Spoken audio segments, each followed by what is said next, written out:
Guys, welcome back to my channel. ये मेरी coaching है.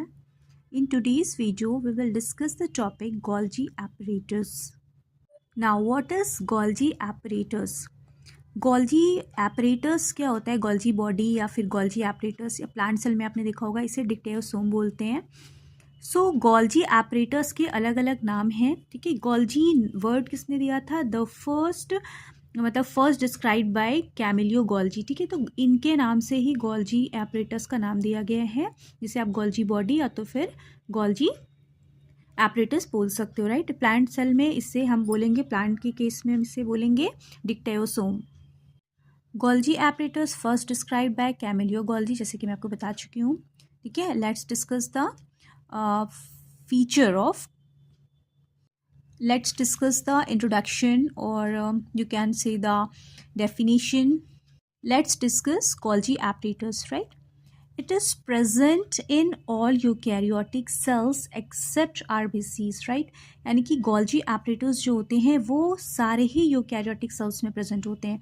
अब यहाँ पे ये point आपको note करना है कि ये eukaryotic cells में ही present होते हैं, prokaryotes में present नहीं होते. मैंने आपको एंडोप्लाज्मिक रेटिकुलम के केस में बताया था, वहाँ ये चीज़ मैं आपको फिर से यहाँ पर बता दे रही हूँ कि यूकैरियोट्स में ही सेल ऑर्गेनल्स प्रेजेंट होते हैं, इसलिए आपको उसमें एंडोप्लाज्मिक रेटिकुलम और गोल्जी देखने को मिलेंगे, बाकी अदर सेल ऑर्गेनल्स मिलेंगे.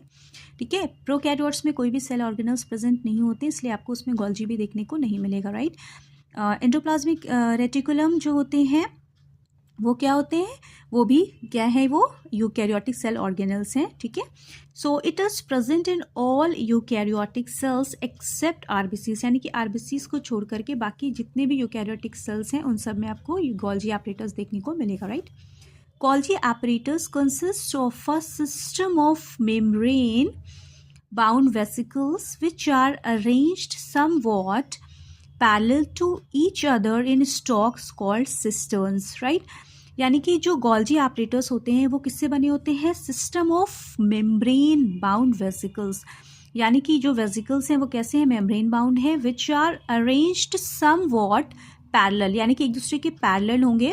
Right, in stacks called cisterns. अभी हम डायग्राम से डिस्कस करेंगे तो आपको इजिली क्लियर हो जाएगा कि मैं क्या कह रही हूँ. Right, these membrane bound vesicles often connect to the numbers of endoplasmic reticulum, forming another portion of a complex cellular membrane system. Right, इसका मतलब ये है कि ये जो मेम्ब्रेन होती हैं, ठीक है, मेम्ब्रेन से बाउंड वेसिकल्स जो होती हैं वो जनरली क्या होती है? एंडोप्लाज्मिक रेटिकुलम के मतलब नंबर से ऐड हो जाते हैं. राइट, जो एक क्या करते हैं? कॉम्प्लेक्स सेलुलर मेम्ब्रेन सिस्टम बनाते हैं. डायग्राम को अगर आप देखो तो यहाँ पर मैंने न्यूक्लियस को भी ड्रॉ करके रखा हुआ है, एंडोप्लाज्मिक रेटिकुलम को भी ड्रॉ करके रखा है, और मैंने साथ साथ क्या पे ड्रॉ करके रखा है? Golgi apparatus. ठीक है, ऐसा मैंने इसलिए किया है क्योंकि गोल्जी को समझने के लिए आपको एंडोप्लाज्मिक रेटिकुलम समझना होगा, और एंडोप्लाज्मिक रेटिकुलम को समझने के लिए आपको थोड़ा बहुत न्यूक्लियस समझना होगा. राइट, न्यूक्लियस पर, एंडोप्लाज्मिक रेटिकुलम पे मैं डिटेल वीडियोस बना चुकी हूँ. अगर आपने नहीं देखा है तो आप ज़रूर देखिए, क्योंकि अगर आपने न्यूक्लियस और एंडोप्लाज्मिक रेटिकुलम को नहीं समझा तो गोल्जी आपको इजीली समझ में नहीं आएगा. इसलिए अगर आपको गोल्जी एपरेटस को पढ़ना है तो आपको लाजमी एंडोप्लाज्मिक रेटिकुलम पढ़ना ही पढ़ना है, और न्यूक्लियस भी पढ़ोगे तभी आपको एंडोप्लाज्मिक रेटिकुलम समझ में आएगा. यहाँ पे मैं थोड़ा सा समराइज़ करके आपको बता देती हूँ कि आप ये देख रहे हो जो डायग्राम, एंडोप्लाज्मिक रेटिकुलम ये कहाँ से अटैच है? ये न्यूक्लियस से अटैच है. ठीक है, न्यूक्लियर जो मेम्ब्रेन है उससे अटैच है, और ये क्या है? ये एंडोप्लाज्मिक रेटिकुलम का पोर्शन है. राइट, एंडोप्लाज्मिक रेटिकुलम के जज्बात अगर आप देखो तो आपको कुछ ऐसे आपको ये स्ट्रक्चर दिखाई दे रहे हैं. ठीक है, ये क्या है? ये गोल्जी का स्ट्रक्चर है. ठीक है, सो अगर आप गोल्जी और एंडोप्लाज्मिक रेटिकुलम को देखोगे तो आपको ऑलमोस्ट सेम लग रहा है, बट वो पूरा सेम नहीं है, क्योंकि एंडोप्लाज्मिक रेटिकुलम को अगर आप देखो तो ये क्या है? ये एक दूसरे से अटैच हैं. अगर आप स्ट्रक्चर को ध्यान से देखो तो जो गोल्जी एपरेटस हैं इनके जो ल्यूमेन है वो एक दूसरे से अटैच नहीं है. इट्स मीन ये कैसे हैं? सेपरेट हैं.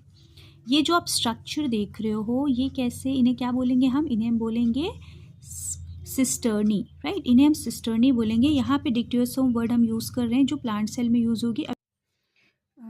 जैसे अभी हमने कमेंट्स पढ़े, जैसे अभी हमने गोल्जी एपरेटस के बारे में पढ़ा.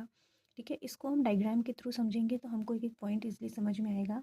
ठीक है, अगर आप डायग्राम को देखो तो फर्स्ट पॉइंट क्या था, Golgi apparatus consist of a system of membrane bound vesicles which are arranged somewhat parallel to each other in stalks called cisternae। ठीक है, तो अगर आप पॉइंट्स को देखो तो ये क्या कह रहा है, गोल्जी एपरेटस किससे बना होता है, वेसिकल्स से बना होता है। ये वेसिकल्स मेम्ब्रेन बाउंड होती हैं। ठीक है, यानी कि वेसिकल्स मिल करके क्या करते हैं, गोल्जी एपरेटस को बनाते हैं।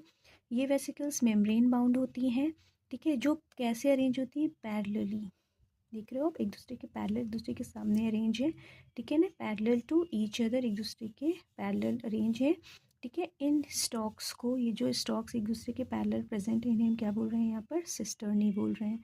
ठीक है, यानी कि ये क्या है, एक सिस्टर्नी है, एक सिस्टर्न, एक दूसरा, इनको मिलकर क्या बोल रहे हैं, सिस्टर्नी बोल रहे हैं। ठीक है, आई होप आपको ये पॉइंट क्लियर हो गया होगा कि ये जो vesicles membrane bound vesicle system है, ये क्या कर रहे हैं, ये आगे चल करके यानी कि क्या बना रहे हैं, सिस्टर्न्स बना रहे हैं। ठीक है, कैसे, अरेंज होकर के एक दूसरे के सामने, ये वेसिकल्स मेम्ब्रेन बाउंड वेसिकल्स। ठीक है, these membrane bound vesicles often connect to the number of endoplasmic reticulum forming another portion of a complex cellular membrane system। ठीक है, so complex cellular membrane system क्या है, गोल्जी है। ठीक है, सो ये वेसिकल्स क्या करते हैं, ये वेसिकल्स ही जो होते हैं ये कनेक्ट होते हैं एंडोप्लाज्मिक रेटिकुलम से। ठीक है, उसकी वजह से क्या होता है, बहुत से एंडोप्लाज्मिक रेटिकुलम यानी कि ये आगे कंटिन्यू होकर के क्या बनाते हैं, गोल्जी बनाते हैं। ठीक है, सो अब इस गोल्जी को समझने के लिए किसका कि आप स्ट्रक्चर बहुत ध्यान से देखो तो आपको पूरा गोल्जी इजली समझ में आ जाएगा। ठीक है, सो ये जो गोल्जी एपरेटस होते हैं ये कैसे होते हैं, ये इनके दो फेस होते हैं, सिस और ट्रांस फेस, राइट। सो ये गोल्जी एपरेटस एंडोप्लाज्मिक रेटिकुलम के जैसे होते हैं, बट इसमें बिग डिफरेंस आप देख रहे हो कि ये इनके ल्यूमेन क्या है, एक दूसरे से कनेक्ट है, और यहाँ पे क्या है, इनके ल्यूमेन क्या है, सेपरेट है, यानी पे यहाँ पे ल्यूमेन कनेक्ट नहीं है। ठीक है, ये अलग अलग क्या है, ये सिस्टर्नी है। ठीक है, ये ल्यूमेन कनेक्ट नहीं है एक दूसरे से, ये क्या है, अलग अलग है, सेपरेट है एक दूसरे से, राइट। ये एक बहुत बड़ा डिफरेंस है गोल्जी में और एंडोप्लाज्मिक रेटिकुलम में, राइट। नेक्स्ट है, अगर आप देखो तो ये क्या है, एक एक पूरा सिस्टर्नी है। ठीक है, ये सिस्टर्नी अंदर से कैसे हैं, पतले हैं, ट्यूब लाइक हैं, तो इन्हें हम क्या बोल रहे हैं, ट्यूब्यूल। और बाहर से कैसे हैं, वेसिकुलर है, ब्लॉब लाइक है, यानी बाहर से कैसे हैं, इसमें ये स्वेलिंग है इसमें बाहर से। ठीक है, पफी है, राइट। यहाँ पे सिस्टर्नी को डिक्टायोसोम भी लिखा है हमने, क्योंकि ये प्लांट सेल में क्या होते हैं,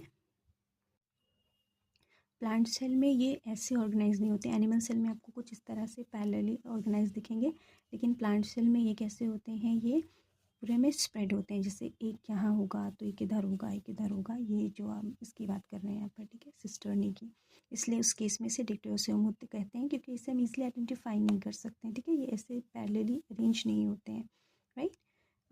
नेक्स्ट इसका है कि जो वेसिकल्स हैं ये आप देख रहे हो, ये सिस फेस में क्या है, ये अंदर की तरफ है, और ट्रांस फेस में क्या है, ये बाहर की तरफ जा रहे हैं। ठीक है, यानी कि इसके क्या है, दो फेस है। अब सिस ट्रांस क्या है, सिस फेस जो आप देख रहे हो, सिस एंड जो है इन किधर की तरफ है, एंडोप्लाज्मिक रेटिकुलम न्यूक्लियस की तरफ जा रहे हैं, और जो ट्रांस फेस है ये किधर जा रहे हैं, ये सेल मेम्ब्रेन की तरफ, right. Lumen of Golgi body, ये क्या है, यानी इसमें जो आप ये देख रहे हो, स्पेस देख रहे हो, ये जो स्पेस है इसे हम ल्यूमेन बोलते हैं। ठीक है, इनका ल्यूमेन क्या है, अटैच नहीं है एंडोप्लाज्मिक रेटिकुलम की तरह, राइट। सो आपको आई होप गोल्जी एपरेटस का डायग्राम इजली समझ में आ गया होगा। Components of Golgi apparatus, components यानी कि गोल्जी एपरेटस कैसे बनते हैं वो हम डिस्कस करेंगे। There are 3 distinct components visible in the Golgi apparatus, राइट। यानी कि यहाँ पे क्या है, 3 डिस्टिंक्ट components को क्या करते हैं, विजिबल होते हैं हमारे Golgi apparatus में। वो कौन कौन से components है, फर्स्ट है फ्लैटेंड सैक्स और सिस्टर्नी, सेकेंड क्या है clusters of tubules and vesicles, and third क्या है लार्ज वेसिकल्स और वैक्यूल्स। यानी कि इन तीनों से मिलकर के क्या है, हमारा गोल्जी एपरेटस फॉर्म हुआ है, राइट। सिस्टर्नी जिसे आप सैक्स कह रहे हो, टिब्यूल्स और क्या वेसिकल्स, यानी कि सैक्स, टिब्यूल्स और वेसिकल्स से मिलकर हमारा गोल्जी एपरेटस बना है। डायग्राम के थ्रू देखेंगे तो हमें ज़्यादा समझ में आएगा, राइट। सो इसमें क्या किया था, सैक्स, आप देख रहे हो सैक्स बैग लाइक स्ट्रक्चर, ठीक है, दूसरा क्या था हमारा, वेसिकल्स, और तीसरा हमारा क्या था, टिब्यूल। यानी कि टिब्यूल, सैक्स और वेसिकल्स, इनसे मिलकर के हमारा गोल्जी एपरेटस फॉर्म हुआ है, राइट। सो गोल्जी एपरेटस में अगर आप देखो तो इसके क्या है, दो फेस हैं, cis face and trans face, जिसे आप सिस एंड और ट्रांस एंड भी बोल सकते हो।